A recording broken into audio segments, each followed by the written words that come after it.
All right, welcome back to the deep dive. It's great to be back. So you ready to dive into this OKR thing? I am. I've been looking forward to this one. Our listeners have sent in so much stuff. Seriously, a mountain of material. It seems like everyone's obsessed with OKRs these days. Yeah, John Doerr's Measure What Matters, stories about Google and YouTube, even, what was it, a pizza place? Zoom Pizza. Zoom Pizza, Yeah. using OKRs to, like, revolutionize pizza making. It's wild. So before we get into all that, can we just start with the basics? What are OKRs, like, in plain English? Okay, so imagine you have this big goal. Okay, got a big goal in mind. That's your objective, the what you want to achieve. Right, the what? And then you break it down into smaller, measurable steps. Kind of like a roadmap. Yeah, exactly. Those are your key results. It's how you track your progress toward that big objective. So the key results are like the how. Precisely. And the how has to be something you can measure, numbers, percentages, clear targets. No wishy-washy stuff. Nope, gotta be concrete. Doerr really hammers that home in his book, that objectives are the what and key results are the how. It's such a simple concept, but so powerful. So, like, if my objective was to finally, I don't know, organize my bookshelf. Okay, love it. So what's a key result that would get you closer to that objective? Maybe sort and donate 20% of my books by the end of the month. See? You got it. Specific, measurable, and you have a deadline. Boom! Okay, starting to get the hang of this. But where did this whole system come from? Well, you got to go back to Intel, back in the the 70s and 80s. Andy Grove, the CEO, he was a big believer in OKRs. Our listeners sent in some crazy stories about Andy Grove. Oh, yeah, he was intense. Like the late list thing. Oh, yeah. If you were even a few minutes late for a meeting, You were in trouble. big trouble. But he was also brilliant. He believed in a scientific approach to management, everything measurable. No room for guesswork? None. And he used OKRs to navigate some really tough times for Intel. Like that battle with Motorola, right? Yeah, Operation Crush, he called it. They were going head-to-head in the microprocessor market. Operation Crush, dramatic. Totally. But it worked. Intel regained market dominance, and, well, the rest is history. So OKRs help them win a corporate war. Pretty much. But here's the thing. It's not just for big companies battling it out. Anyone can use them. Anyone. That's what's so cool about OKRs. They work for any kind of goal. Doerr talks about the superpowers of OKRs. Focus, alignment, tracking, and stretching. They're like the 4 pillars of getting stuff done. Let's break those down. Focus stuff in it. Think about it. How many distractions do you face every day?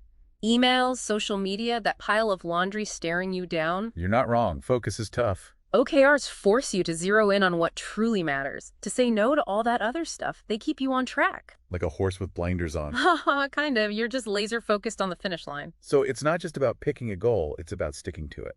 You got it. And that focus often leads to the next superpower alignment. This one's crucial, especially for teams. So it's not just about individual goals, but how they all fit together. Exactly. Everyone, from the CEO to the intern, is rowing in the same direction. Otherwise, you get chaos. Exactly. People working at cross purposes, wasting time and energy. Not a good look. Not good at all. Okay. Wow. Focus, alignment. What about tracking? Well, it's kind of what it sounds like. You got to check in on your progress regularly. Not just set it and forget it. Definitely not. You need to see if you're on track to hit those key results, and if not, figure out why. So it's about being honest with yourself and adjusting course if you need to. Yep. Data helps you make those course corrections. Otherwise, you're just flying blind. All right, and finally, stretching. This one always kind of makes me nervous, to be honest. Yeah, it can be a little intimidating, but it's also the most exciting superpower. Why is that? Because it's about setting goals that push you beyond your comfort zone, goals that make you think, can we actually pull this off? So instead of aiming for a 10% improvement, you go for 50%. Even if it seems impossible. That's the spirit. It's about fostering that culture of pushing boundaries, of not settling for good enough. But does that set people up to fail? If you're always aiming for the impossible. There's a balance, for sure. But remember, stretch goals, as Doerr calls them, they often lead to the most amazing breakthroughs. Like Google Chrome, right. They wanted to dominate the browser market. And they did. But their initial goal, 111 million weekly users, seemed crazy at the time. Crazy ambitious. But they got there. But they didn't do it by sticking to some rigid plan. They had to adapt, experiment, learn as they went. And that's a key lesson here. You got to be willing to pivot. Speaking of pivoting, that reminds me of the YouTube story, shifting their focus from views to watch time. That was a bold move. Not everyone at Google was on board at first. Seems risky, changing your core metric like that. It was, but they believed watch time was a big indicator of user engagement. And they were right. And get this, it even led to less clickbait content on the platform. So a win for everyone. Pretty much. It's a great example of how a bold move, driven by data and a clear objective, can ripple out and create positive change. It all sounds great in theory, but something tells me it's not always this smooth in practice. You're right, it's not always easy. Implementing OKRs takes work, and there are definitely some pitfalls to avoid. Like what? Give me the dirt. Well, one of the biggest mistakes is not being transparent enough. You got to get everyone on the same page. Transparency is huge. It seems like every success story we've looked at emphasizes that. Makes sense, right? When everyone knows the company's objectives, team objectives, even individual ones. It creates that sense of shared purpose. Exactly. And it builds trust, fosters accountability. Everyone knows what they're working towards and how their piece fits in. Like Intuit. They completely transformed their business model from desktop software to the cloud. Huge shift. Yeah. And their transparent OKR system was key to navigating that transition. So OKRs helped them stay aligned during a really chaotic time. Exactly. And it wasn't just about sharing information. Transparency enabled better collaboration. Teams could see how their work impacted other departments. Which is so important in a big organization. Absolutely. So yeah, transparency can't emphasize that enough. It's crucial for OKRs to really work. So if transparency is so essential, does that mean a company's culture has to be a certain way for OKRs to work? That's a really good question, and our sources actually suggest it's a bit of a two-way street. How so? Sometimes cultural change needs to happen before OKRs can really take root. Like, you need a foundation of trust and open communication. Otherwise, people might resist the whole system. Exactly. They might see it as just another top-down mandate instead of a tool for empowerment. So it's not a magic bullet. You can't just slap on some OKRs and expect everything to change overnight. Unfortunately not. It's more nuanced than that. But here's the cool part. Sometimes OKRs themselves can actually drive cultural change. Wait, really? It can work the other way around, too. It can. Think about Bono. Yes, the rock star Bono. Okay, I got it here. He's a big advocate for OKRs. He uses them at the One campaign, which focuses on fighting poverty and injustice. Wow, didn't see that coming. He realized that One wasn't as effective as it could be. What was the problem? Lack of clarity, lack of accountability. People were working hard, but not always in the most impactful way. So he brought in OKRs to shake things up. Exactly. And it worked. It forced One to be more data-driven, to make tough decisions about where to focus their efforts. Like gut feelings weren't enough anymore. Data had to back up the decisions, and they even had to shift from working for Africa to working with African partners, all guided by their OKRs. So OKRs help them be more effective, more accountable. Pretty amazing. It's a powerful example of how OKRs can drive real change, not just in terms of achieving goals, but in terms of shifting mindsets and approaches. It's really fascinating how this framework, which seems kind of technical at first glance. Numbers, metrics, all that. Yeah, all that. But it really comes down to people and how we work together. Absolutely. And that's a theme we'll keep coming back to as we delve deeper into the world of OKRs. I'm ready for it. Let's keep this deep dive going. All right, let's do it. So, all this talk about goals, achieving things, hitting those targets, it kind of brings up the whole performance review thing. Right. Like, how do OKRs actually play with, like, compensation, bonuses, raises, all that fun stuff? It's a big question, and to be honest, it can be a tricky one. A lot of companies get this wrong. Yeah, I can see how it could get messy. Like, what if people start setting really easy goals just to make sure they get that bonus? Exactly. Or they get so scared of missing a target that they don't take any risks. And that can kill innovation, It could create a really competitive environment, too. People focus on their own numbers, not on helping the team. Right. And that defeats the whole purpose of OKRs. It's about alignment, working together, not just individual performance. So how do you avoid those pitfalls? Well, Google's a good example here. They keep OKRs and compensation totally separate. Really? How does that work? They actually delete all the quantitative OKR data once a new cycle starts. So it can't be used against anyone in performance reviews. Wow, that's serious commitment. It's like they're saying, we trust you to do your best, even if you don't hit every single number. Exactly. It's about creating a culture where people feel safe to take risks, to stretch themselves. But if you're not tying OKRs directly to money, how do you keep people motivated? How do they get recognized for their hard work? That's where those CFRs come in. Remember those conversations, feedback, recognition. Oh, right. They're not just a nice to have, they're essential, right? Absolutely. Regular feedback, acknowledging effort, celebrating wins. Yep. Those are super powerful motivators, sometimes even more so than money. It's about recognizing the journey, not just the destination. Exactly. And even if someone misses a target, it's an opportunity for growth, for coaching, for figuring out what they can learn from the experience. This whole OKR thing, it's more nuanced than I realized. It's not just about setting goals and checking boxes. It's definitely not a set it and forget it kind of thing.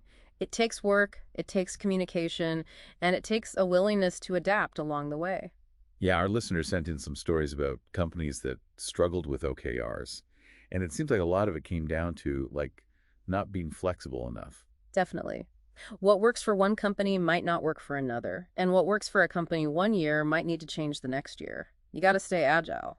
And one thing that keeps coming up in our research is this idea of balance, like finding that sweet spot between, top-down direction and bottom-up input. Oh, that's so crucial. You don't want it to feel like those goals are just being dictated from on high with no input from the people who are actually doing the work. Like that story about MyFitnessPal, the calorie counting app. Remember that one? Oh, yeah. They had a tough time at first. Started with a very top-down approach. Didn't really work. Created a lot of confusion and frustration, if I remember correctly. Right. It wasn't until they started involving more people, letting teams define their own key results, that their OKR system actually started to click. So it became more collaborative. Exactly. And they learned some valuable lessons along the way, like the importance of communication and that, OKRs aren't set in stone. They have to evolve. They need to be flexible, Yeah. adaptable to changing circumstances. Okay, that makes sense. So we've talked about the people side of things, but what about the tech? There are so many OKR software platforms out there now. It's kind of overwhelming. It can be. It's a booming market. But the key is to find a system that actually fits your company's needs. Its culture, its size, its goals. So it's not one size fits all. Definitely not. Some platforms are all about tracking and reporting, data visualization, all that. Others are more focused on collaboration, communication, keeping everyone in the loop. So you got to do your research, figure out what's right for you. Exactly. And one thing that often gets overlooked is the need for what some people call an OKR shepherd. A shepherd. Okay, now I'm intrigued. Yeah, it's a fun way to put it. But basically, it's the person who keeps the whole system running smoothly. Make sure the OKRs are actually being used, not just forgotten about. Like the champion of OKRs. The cheerleader. Yeah, kind of. They understand how powerful OKRs can be, and they can get everyone else excited about using them. They're like the glue that holds it all together. Sounds like a pretty important role. Absolutely crucial, and often underestimated. A good OKR shepherd can make all the difference between a successful implementation and one that, well, just kind of fizzles out. It's funny, we keep coming back to this idea that even though OKRs seem like a pretty technical thing, Numbers, metrics, all that. yeah, but it really all comes down to people and how we interact and how we work together. It's about recognizing that behind all those numbers, those targets, those dashboards, are human beings with their own motivations, their own challenges, their own need for connection. You can't forget that human element, even when you're talking about, performance and achieving goals. And Bill Campbell, the coach, he really understood that. He was all about building relationships, creating that culture of trust and support. He was also big on celebrating wins, right? Big and small. Something we often forget to do in the rush of it all. So important. To acknowledge people's efforts, their contributions, to make them feel appreciated, valued. That's what creates a positive and productive work environment. Okay, so we've covered a lot of ground here. We've talked about the big picture stuff, the implementation challenges, the technology. But what about the nitty-gritty of actually writing effective OKRs? Yeah, let's get into the details. Our listeners sent in a ton of material on this, including the Google OKR playbook, which is like the Bible of OKRs. Okay, so where do you start? How do you figure out what your objectives should be? Well, they need to be ambitious, right? Something that gets you and your team fired up, but also clear and concise, easy to understand, easy to remember. So no jargon, no super complicated language that nobody understands. Keep it simple and focus on the impact you want to create, not just the tasks you need to complete. So instead of something like launch a new product, it would be more like Become the leading provider of, I don't know, eco-friendly cleaning products. Yeah, perfect. That's clear, it's ambitious, it's focused on the desired outcome. Now, when you're defining your key results, remember, they need to be measurable. And specific, right. No vague statements like improve customer satisfaction. Nope, gotta be concrete. Use metrics like achieve a customer satisfaction score of 90% or increase website traffic by 20%. And each key result should have a clear deadline. Keeps everyone accountable. Exactly. Helps track progress. Another tip, don't try to do too much at once. Don't overload yourself or your team with a million different key results. Keep it manageable. Yeah, 3 to 5 key results per objective is a good rule of thumb. Focus on the ones that will really move the needle. And what about those stretch goals we talked about earlier? How do you know if you're pushing too hard or not hard enough? It's a balancing act for sure, but Doerr suggests aiming for a 60–70% achievement rate for your key results. So it's okay to not hit every single target. It's actually a good thing. It means you're pushing yourself, you're not playing it safe. If you're consistently hitting 100%, your goals probably aren't ambitious enough. Makes sense. But if you're consistently falling short, that can be pretty demoralizing. True. It's all about finding that sweet spot where you're challenging yourself, but you're also giving yourself a realistic chance of success. So flexibility is key. It's not about being rigid. Exactly. And remember, it's okay to adjust your key results along the way if things change. Life throws curveballs, things happen. Is that you got to be able to adapt. OKRs shouldn't feel like a straitjacket, more like a flexible framework that helps you stay focused and make progress. I like that, a flexible framework. So we've got our objectives and key results all figured out. What's next? Well, now it's time to bring back those CFRs. Conversations, feedback, recognition, they're just as important as the OKRs themselves. They're what make the whole system work, right? They bring it to life. Think of it this way. OKRs set the direction, but CFRs are the fuel that keeps you moving. The human connection. Exactly. Yeah. They're about creating that work environment where people feel supported, appreciated, connected to something bigger than themselves. A lot different than those old school performance reviews. The ones that made everyone dread going to work. Totally. CFRs are about ongoing dialogue, open communication, sharing ideas, giving and receiving feedback in a constructive way. It's about growth, not judgment. Exactly. And recognition, well, that's all about celebrating wins, big and small. It's a way of saying, hey, we see you, we appreciate your hard work. Makes a huge difference, I bet. Huge. So by weaving those CFRs into your OKR system, you create a much more holistic approach, more human-centered. It's not just about hitting those numbers, it's about creating a workplace where people thrive. Exactly. Where they feel inspired, motivated, connected to the company's mission, and that's what leads to sustainable success. Man, we've covered so much ground on OKRs. I feel like I've gotten a crash course in all things OKR. We really have. From the history at Intel to all the crazy stories about companies using them, it's mind-boggling how widely applicable they are. Like, who knew Bono was an OKR guru? What was it? Fighting poverty with OKRs? The One campaign. Yeah. Yeah, he was instrumental in bringing OKRs into their organization to really help focus their efforts and drive real change. It just goes to show, these aren't just for tech giants or Fortune 500 companies. Exactly. If they can work for a rock star fighting global poverty, they can work for anyone. It's inspiring, honestly. But something that keeps coming back to me from all these stories we've discussed is the emphasis on transparency. It really seems like the secret sauce. Yeah. Transparency. Oh, absolutely. It's like the foundation for everything else to work. Because if you don't have that open communication, that free flow of information... You get silos, you get confusion, people working at cross purposes. It just breeds distrust and frustration. It's like, how can you expect people to be aligned if they don't even know what they're aiming for? Right.